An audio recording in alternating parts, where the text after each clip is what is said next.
Hi, and welcome to Lesson 3 of the Special Operations Candidate course.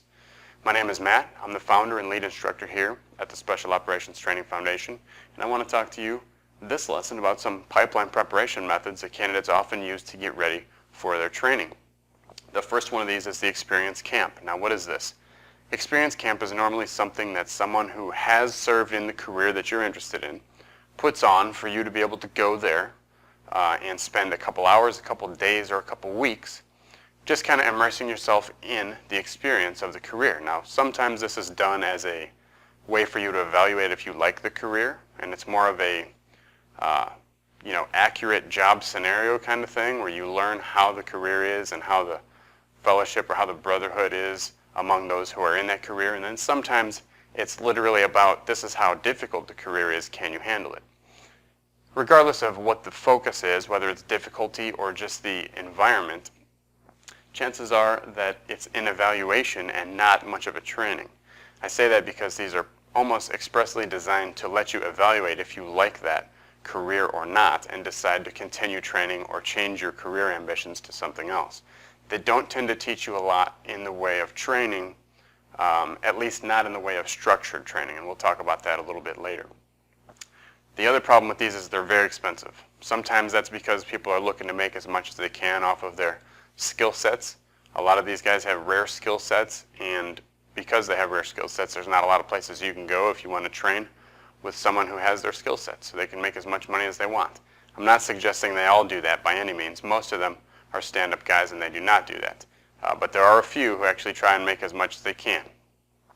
The other ones, the reason they're expensive is because maybe they're putting on an elaborate scenario that actually costs a lot of time and manpower and materials even to put together. And sometimes the costs really are that high, and they're not, making a whole lot off of it, but they're just trying to cover the cost of the, elaborate scenario. So that's an option as well. But either way, the end result for you is that they're often prohibitively expensive and that you can't really afford to go, especially given that it doesn't teach you that much. It's just not worth it in most cases unless you've got the money to throw at it. They don't often have a very good curriculum because, like I said, it's more of an evaluation. And sometimes they have prerequisites. And prerequisites are no good for anyone because it effectively excludes whatever group doesn't have that qualification. So it's not as effective as a program as you could go for. Second, we'll talk about mentorship programs. These are a lot better than experience-based camps in that you can learn more for sure. They're still not standardized because it depends on what your mentor thinks is important as far as what they're going to teach you and work with you on.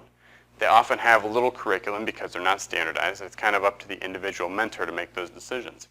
And because of that, a lot of areas are often ignored. If you have a mentor who sees a lot of candidates come through with a swimming problem, they tend to focus a lot of energy on that, and they tend to produce a lot of candidates that can swim very well.